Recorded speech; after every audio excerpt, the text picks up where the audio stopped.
வணக்கம். ஆப்பிள் டிவியின் புதுச்சேரியில் இன்றைய முக்கிய நிகழ்வுகள். வணக்கம். இன்றைய முக்கிய நிகழ்வுகள். புதுச்சேரியில் மக்களவை தொகுதியில் போட்டியிட மனு தாக்கல் செய்த பாஜக அதிமுக சொத்து விவரங்களை வெளியிட்டுள்ள தேர்தல் துறை.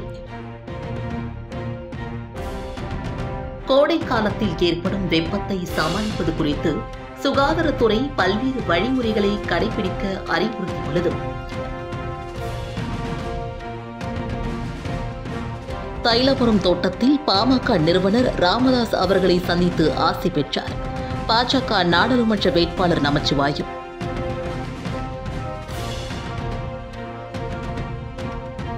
புதுச்சேரியில் 10ஆம் வகுப்பு பொதுத் தேர்வு துவங்கியது. இனி விரிவான இன்றைய நிகழ்வுகளின் தொகுப்பு. புதுச்சேரி மக்களவை தொகுதியில் போட்டியிட வேட்புமனு தாக்கல் செய்து பாஜக அதிமுக வேட்பாளர் சொத்து விவரங்களை தேர்தல் துறை வெளியிட்டுள்ளது. புதுச்சேரி தேர்தல் துறை வெளியிட்டுள்ள செய்திக்குறிப்பில் பாஜக வேட்பாளர் நமச்சிவாயத்தின் அசையும் சொத்து ரூபாய் 28.12 லட்சம், சுயமாக வாங்கிய அசையா சொத்து மதிப்பு ரூபாய் 6.87 கோடி, பூர்வீக சொத்து மதிப்பு ரூபாய் 3.7 கோடி, மொத்த மதிப்பு ரூபாய் 10.22 கோடி.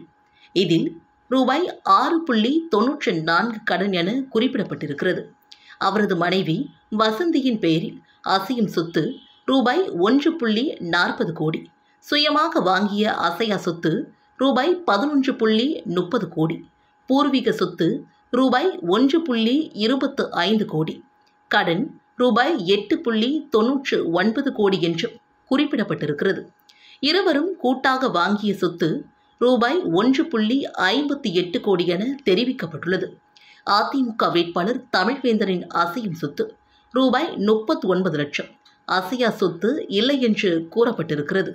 கடன் ரூபாய் 1.24 கோடி, மனைவி நிவேதித்யா பெயரில் அசையும் சொத்து ரூபாய் 67 லட்சம், அசையா சொத்து ரூபாய் 1.23 கோடி, வீட்டு கடனாக ரூபாய் 28 லட்சம் உள்ளதாக தெரிவிக்கப்பட்டுள்ளது. அதேபோல சுயேட்சை வேட்பாளர்களும் சொத்து மதிப்புகளை ஆவணங்களுடன் தாக்கல் செய்தனர்.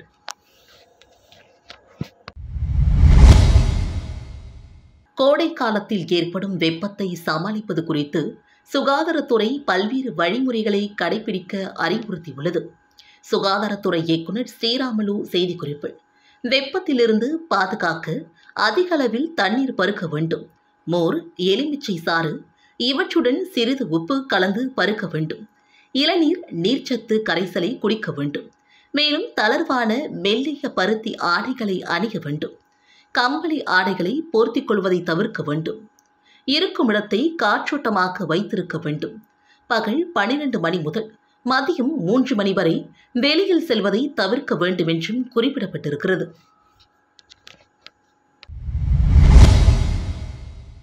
தைலாபுரம் தோட்டத்தில் பாமக நிறுவனர் ராமதாஸ் அவர்களை புதுச்சேரி மாநில பாஜக நாடாளுமன்ற வேட்பாளர் நமச்சிவாயம் சந்தித்து ஆசி பெற்றார். நாடாளுமன்ற தேர்தல் தமிழகத்தில் தேசிய ஜனநாயக கூட்டணிகள் பாட்டாளி மக்கள் கட்சி முக்கிய அங்கம் வகிக்கிறது. இந்நிலையில் புதுச்சேரி மாநிலத்தில் உள்துறை அமைச்சர் நாடாளுமன்ற வேட்பாளராக அறிவிக்கப்பட்டு நேற்றைய தினம் வேட்புமனு தாக்கல் செய்தார். இந்நிலையில் புதுச்சேரியில் பாஜக சார்பில் போட்டியிடும் நமச்சிவாயம் பாமக நிறுவன தலைவர் ராமதாஸ் அவர்களை தைலாபுரத்தில் தோட்டத்திலுள்ள ராமதாஸின் இல்லத்தில் மரியாதை நிமித்தமாக சந்தித்து ஆசி பெற்று புதுச்சேரி மாநிலத்திற்கு தேர்தல் பிரசாரத்தில் கலந்து கொள்ளுமாறு அழைப்பு விடுத்துள்ளார். இதில் புதுச்சேரி மாநில பாட்டாளி மக்கள் கட்சியின் அமைப்பாளர் கணபதி மற்றும் பாஜக கட்சி நிர்வாகிகள் உடனிருந்தனர்.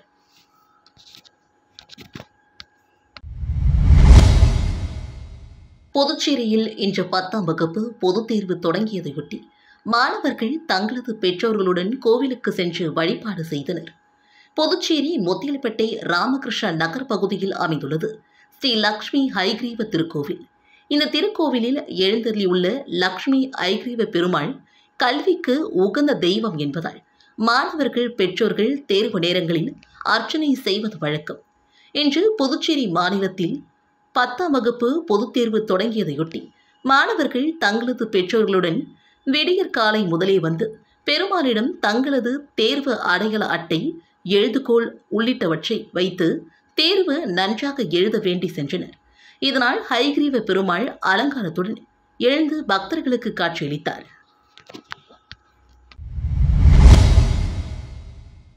மக்களவைத் தேர்தலில் இந்திய கூட்டணிக்கு புதுச்சேரி சமூக நல அமைப்புகள் ஆதரவு அளிக்க முடிவு செய்துள்ளதாக சுயேட்சை சட்டமன்ற உறுப்பினர் நேரு அவர்கள் தெரிவித்துள்ளார்.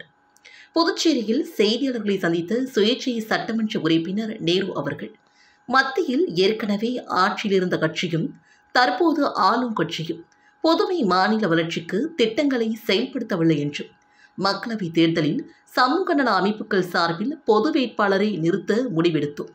தற்பொழுது தேர்தலை சந்திக்க கால நேரம் மிக குறைவாக உள்ளதை கருத்தில் கொண்டு இந்திய கூட்டணிக்கு பொதுநல அமைப்புகளின் ஆதரவை அளிக்கிறோம். இந்திய கூட்டணியின் தமிழக மக்களவை உறுப்பினர்கள் புதுவையின் நலனிற்காக குரல் கொடுப்பார்கள் என்றும் நம்புவதாகவும் அவர் தெரிவித்தார்.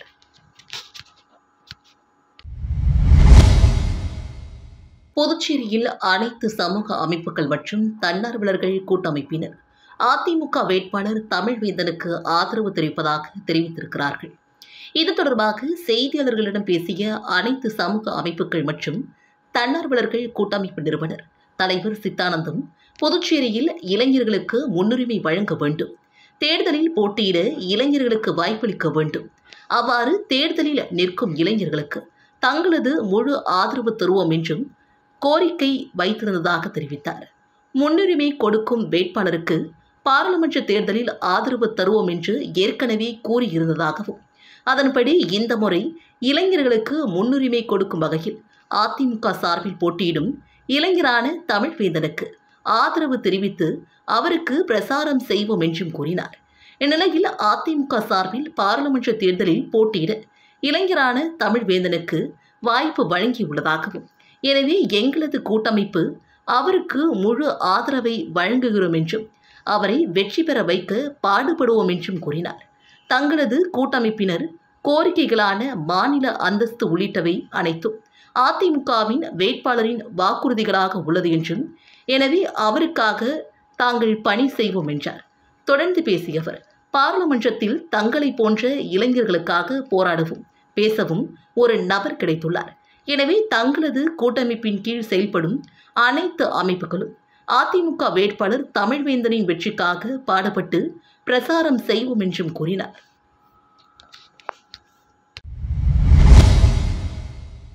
புதுச்சேரியில் நடைபெறவுள்ள தேர்தல் தொலைக்கூட நேர்மையாக நடக்க வாய்ப்பில்லை என்றும், காவல்துறையினரே போட்டியிடும் வேட்பாளரான அமைச்சருக்கு ஆதரவாக செயல்படுவதாகவும் அதிமுக மாநில செயலாளர் அன்பழகன் அவர்கள் குற்றம் சாட்டியுள்ளார்.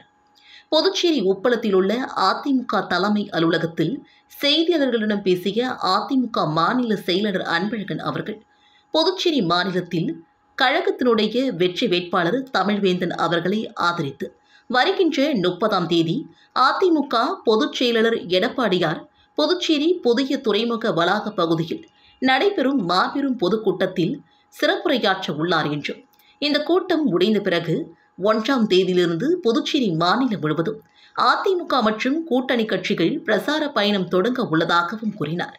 மேலும் புதுச்சேரி மாநிலத்தில் நடைபெறவுள்ள இந்த நாடாளுமன்ற தேர்தலில் வேட்பாளர்களிடையே ஒரு சமநிலை இல்லாத சூழ்நிலை உள்ளதாகவும், அமைச்சர் பதவியில் இருந்து கொண்டு தேர்தலை சந்திக்கலாம் என்று இந்திய தேர்தல் ஆணையம் முடிவெடுத்திருப்பது தவறான செயலாகும் என்றும் தெரிவித்தார். இது சம்பந்தமாக நாளை தலைமை கழகத்தின் அனுமதி பெற்று இந்திய தலைமை தேர்தல் ஆணையருக்கு ஒரு கடிதம் அனுப்ப உள்ளதாகவும் அவர் கூறினார். அந்த கடிதத்தில் இருக்கக்கூடிய நியாயமான காரணங்களை பரிசீலனை செய்து உடனடியாக இந்திய தேர்தல் ஆணையம் இது சம்பந்தமாக வேட்பாளர்களிடையே ஒரு சமநிலையை உருவாக்க வேண்டும் என்றார். மேலும் தேர்தல் துறை உத்தரவை மீறி 100க்கும் மேற்பட்ட பாஜக வேட்பாளரின் தொண்டர்கள் மாவட்ட ஆட்சியர் அலுவலகத்தில் எதிராக நின்று கொண்டு கட்சி கொடியை தூக்கிக் கொண்டு கோஷங்களை எழுப்பிக் கொண்டு இருந்ததாகவும், இதனை காவல்துறையினர் கை கட்டி வேடிக்கை பார்த்ததாகவும், இது மட்டுமல்லாமல் ஒரு ஆம்புலன்ஸ் வண்டி செல்ல முடியாத அளவில் கூட்டம் இருந்ததால் காவல்துறையினரே அந்த ஆம்புலன்ஸ் வண்டிக்கு வழிவிடாமல் அந்த ஆம்புலன்ஸ் வண்டியை மறித்து வேறு வழியாக அனுப்பிவிட்டதாகவும், ஆகவே இந்த தேர்தல் துளிக்கூட நேர்மையாக நடப்பதற்கு வாய்ப்பில்லை என்றும் அவர் கூறினார்.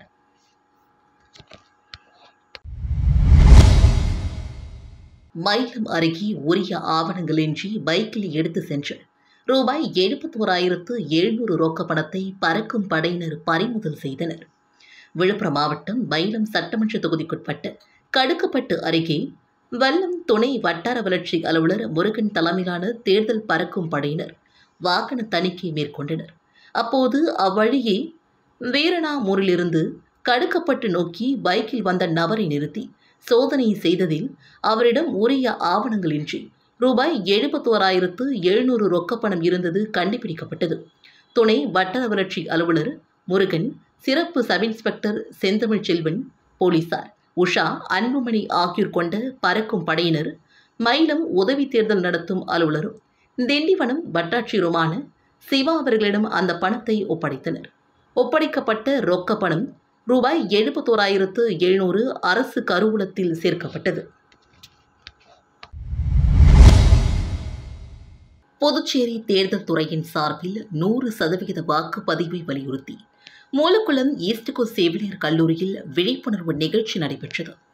மக்களவைத் தேர்தலை முன்னிட்டு புதுச்சேரி தேர்தல் துறை சார்பில் 100% வாக்குப்பதிவை வலியுறுத்தியும் உண்மை செய்திகளை கண்டறிவது தொடர்பாக விழிப்புணர்வை ஏற்படுத்தும் வகையிலும் வாக்காளர் விழிப்புணர்வு நிகழ்ச்சி மூலக்குளம் ஈஸ்ட் கோஸ்ட் செவிலியர் கல்லூரியில் நடைபெற்றது. தேர்தல் துறையின் மாநில ஒருங்கிணைப்பாளர் கோவிந்தசாமி சிறப்பு விருந்தினராக கலந்து கொண்டு பேசுகையில், உண்மை தகவல்களை தேர்தல் ஆணையம் மற்றும் புதுச்சேரி தேர்தல் துறையின் அதிகாரப்பூர்வ சமூக வலைதளத்தில் பகிர்வதை மட்டுமே நம்ப வேண்டும். போலி செய்திகளை பற்றி எவ்வாறு புகார் அளிப்பது என்றும் மெய்ப்பொருள் பற்றியும் விளக்கமாக அவர் எடுத்துரைத்தார்.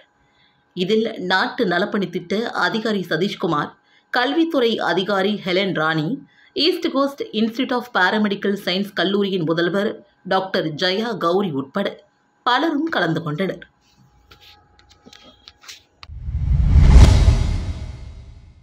காரைக்கால் மாவட்டத்தில் தேர்தல் விழிப்புணர்வு தொடர்பான வாசகங்கள் அடங்கிய பால் பாக்கெட்டுகளை மாவட்ட ஆட்சியர் மணிகண்டன் அவர்கள் வெளியிட்டார்.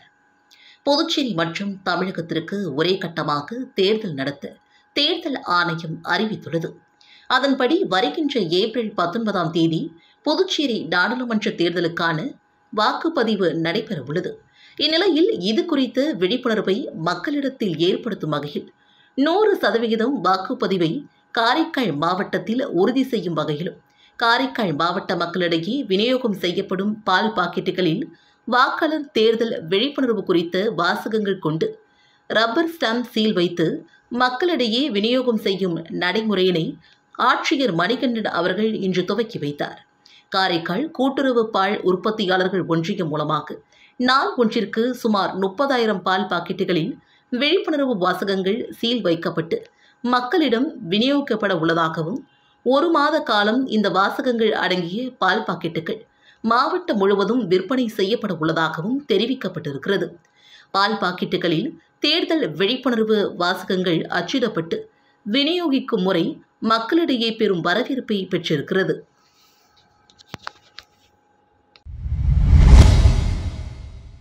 மங்கலம் தொகுதியின் முன்னாள் பாஜக பொறுப்பாளர் செந்தில்குமரன் 1ஆம் ஆண்டு நினைவு தினத்தை முன்னிட்டு அமைச்சர் நமச்சிவாயம், முன்னாள் முதல்வர் நாராயணசாமி பங்கேற்று மலர் தூவி மரியாதை செலுத்தினர். மங்கலம் தொகுதியின் முன்னாள் பாஜக பொறுப்பாளர் செந்தில்குமரனின் 1ஆம் ஆண்டு நினைவு தினம் கனுமாப்பேட்டையில் உள்ள அவரது இல்லத்தில் அனுசரிக்கப்பட்டது. இதில் அலங்கரிக்கப்பட்ட செந்தில்குமரன் அவர்களின் திருவுருவப்படத்திற்கு மாலை அணிவித்து மலர் தூவி மரியாதை செலுத்தப்பட்டது. இந்நிகழ்ச்சியில் உள்துறை அமைச்சர் நமச்சிவாயம், முன்னாள் முதல்வர் நாராயணசாமி ஆகியோர் பங்கேற்று அலங்கரிக்கப்பட்ட திருவுருவப்படத்திற்கு மாலை அணிவித்து மலர் தூவி மரியாதை செலுத்தினர். இதனைத் தொடர்ந்து பொதுமக்களுக்கு அறுசுவை விருந்தும் அளிக்கப்பட்டது. இதனை மறைந்த செந்தில்குமரனின் தாயார் சரோஜினி, துணைவியார் புனிதா செந்தில்குமரன் ஆகியோர் பங்கேற்று அன்னதானத்தை தொடங்கி வைத்தனர். நிகழ்ச்சிக்கான ஏற்பாட்டினை செந்தில்குமரன் அறக்கட்டளை சார்பாக சிறப்பாக செய்யப்பட்டது. இந்நிகழ்ச்சியில் செந்தில்குமரனின் ஆதரவாளர்கள், நண்பர்கள், பொதுமக்கள், உறவினர்கள் என திரளானோர் கலந்து கொண்டு அலங்கரிக்கப்பட்ட திருவுருவப்படத்திற்கு மலர் தூவி மரியாதை செலுத்தினர். மேலும் அவரது நினைவு தினத்தை முன்னிட்டு பொதுமக்களுக்கு நலத்திட்ட உதவிகளும் வழங்கப்பட்டது. பங்குனி உத்திர திருவிழாவையொட்டி மயிலம் முருகன் கோவிலில் முத்துப்பல்லக்கு உற்சவம் வெகு விமர்சையாக நடைபெற்றது. இதில் திரளான பக்தர்கள் கலந்து கொண்டு சுவாமி தரிசனம் செய்தனர். விழுப்புரம் மாவட்டம் மயிலத்தில் மயில் வடிவிலான மலையில் முருகப்பெருமான் கோவில் அமைந்துள்ளது. இங்கு வள்ளி தேவானையுடன் திருமண கோலத்தில் முருகப்பெருமான் அருள் பாலித்து வருவது சிறப்பு வாய்ந்த ஒன்றாகும்.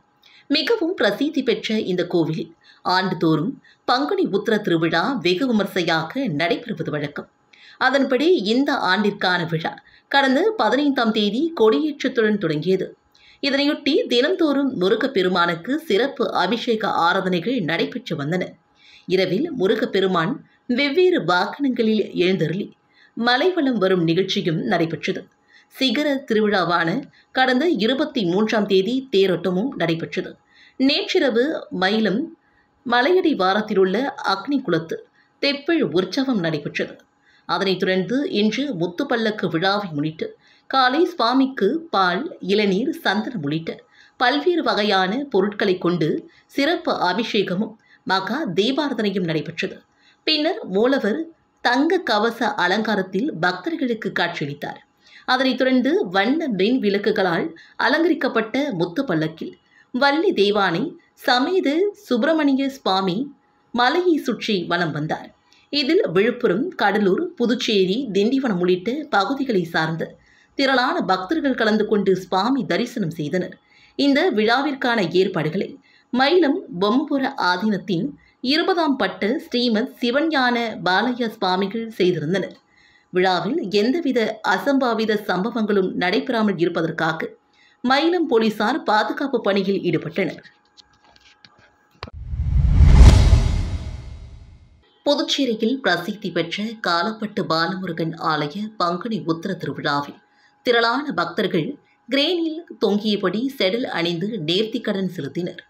புதுச்சேரி காலப்பட்டு பகுதியில் அமைந்துள்ள ஸ்ரீ பாலமுருகன் ஆலயத்தின் பங்குனி உத்திர திருவிழா கடந்த மாதம் 27ஆம் தேதி கொடியேற்றத்துடன் தொடங்கியது. தொடர்ந்து சுவாமிக்கு பல்வேறு சிறப்பு அபிஷேக ஆராதனைகள் நடைபெற்றது. விழாவின் முக்கிய நிகழ்ச்சியான செடல் உற்சவம் நடைபெற்றது. இதில் திரளான பக்தர்கள் பங்கேற்று கிரேன் வாகனத்தில் தொங்கியபடி செடல் அணிந்து நேர்த்திக்கடன் செலுத்தினர். மேலும் சிவன், பார்வதி குளிர்பான பாட்டில்களால் அலங்கரிக்கப்பட்டு வேதி உலா நடைபெற்றது.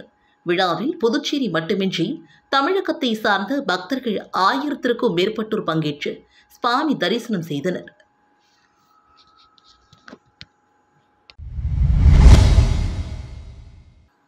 கலித்தீர்த்தல் குப்பம் பகுதியில் அமைந்துள்ள திரௌபதி அம்மன் கோவில் கும்பாபிஷேக விழாவில் திரளான பக்தர்கள் பங்கேற்று சுவாமி தரிசனம் செய்தனர்.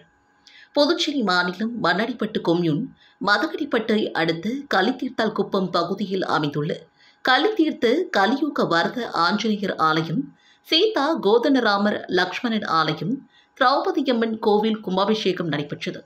இதனையொட்டி 22ஆம் தேதி மங்கள இசை, தேவேதா அணுகை மற்றும் விக்னேஸ்வரா பூஜையும், முதல் கால யாக பூஜையும், 2ஆம் கால யாக பூஜை மற்றும் 3ஆம் கால யாக பூஜையும் நடைபெற்றது.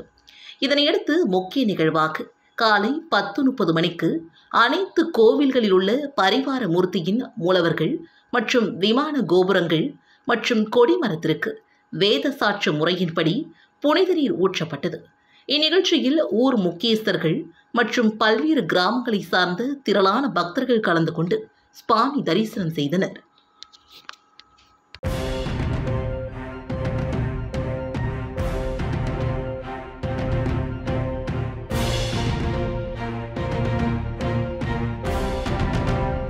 வணக்கம். ஆப்பிள் டிவியில் புதுச்சேரியில் இன்றைய நிகழ்வுகள் இத்துடன் நிறைவடைந்தது. நன்றி, வணக்கம்.